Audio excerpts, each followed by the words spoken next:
Hey guys, my name's Doug. I'm a team physio, PT and CrossFit coach here at Bear Grip. Today we're going to be looking at the mini band products. We have them in 5 different resistances and we're going to be looking at how they can help us with performance, strength and rehab. Okay, so this is the banded W press, a really good one for building strength overhead and building good push mechanics. So what we're looking for is an externally rotated position for the shoulder, and we push out into the band, and then all we want to do is press straight up overhead, push to the sky, make sure we're not overcompensating by arching the back, and we push as high as we can, keeping that pressure on the band. It's a really good one if you want to build strength in that externally rotated position and maybe avoid those internally rotated positions that sometimes we can get when we overtrain or we're weak in that position. Okay, so we've got a banded drill in shoulder extension now to build strength on internal and external rotation.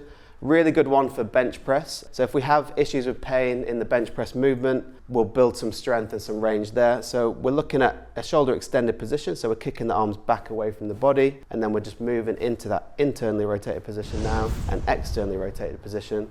And we're just going to do that for 1 minute.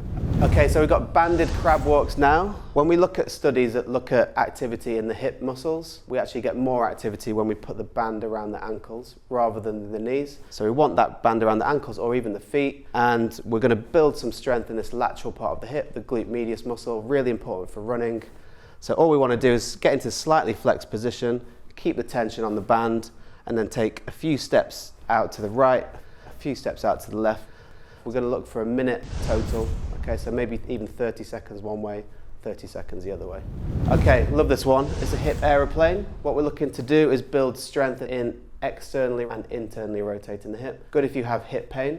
Also good if you're playing any type of sport which involves twisting and cutting, those kind of motions. So what we want to do is kick one of those legs against the wall, a little bit of tension in that support leg, and then we're dropping that left hip in there, pushing out to the right as we go. Then when we come into this clamshell position, try and straighten that right knee, and then we go back, drop that left hip in, push the right hip out, and then we come back into the clam, and we're just looking for 3 sets of 10 on that.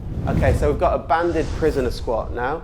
Band around the knees, really teaches good squat mechanics, keeps that chest nice and high when we're squatting. We've got the band there to push out again, so we've got more glute activation.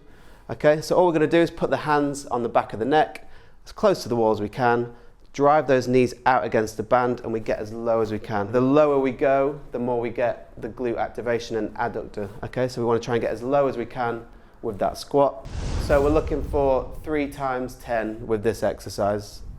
Okay, so we've got the banded psoas march. I really like this one for building strength in the hip flexors. Often when people say they have tightness there or pain there, it's not an issue with tightness, it's an issue with weakness. So we're going to kick onto the wall, and then we put pressure on the wall, so we've got some hip extension, and then we're flexing that hip. So we're getting those 2 movements to work together, building strength in the lower abs as we do it as well. So if we do 30 seconds on this. Okay, so this is a hip CAR. What we're looking for in this exercise is to build strength through a full range of motion of the hip. So it's not about the speed, it's about going through as much of the available range as we have and building strength there. So if we flex the hip up first, bring that knee towards the chest, and then we kick it out to the side as far as we can, and then we come back the same way, but looking for a nice slow tempo and full range of motion. And we're looking for 3 sets of 10. Okay, so we've got a classic hip thrust, hip bridge exercise with the band. To avoid feeling it in your back or your hamstrings, often we need to have some more stability in the hip. So that's what the band's for. We push out into the band, we create that stability, we can create more force through the glutes. So if we just push out into the band here, and we raise the hips as high as we can, squeeze at the top, and then we come down. We're going to do 3 times 10 on this. Remember, at that top range, that last 10 degrees, is all glutes. So we really want to stay in that top position, okay, not rush this exercise. The muscles like tension, so we want to go as slowly as we can and pause at the top. Okay, so we've got a good glute one now. It's a banded kickback. What we're looking for with this exercise is to move the glutes through 3 planes of motion, not just kicking straight backwards. We want to abduct it out to the side and externally rotate it too. So if we go on all 4s, and all we're looking for is to kick that leg slightly out to the side, and then right at the end of the range we twist outwards. Again, muscles like tension, so don't do this quickly. We want to do it nice and slowly. Just move through that range really slowly and purposefully. Make sure we pause at the top. And we're looking for 3 sets of 10 on each leg.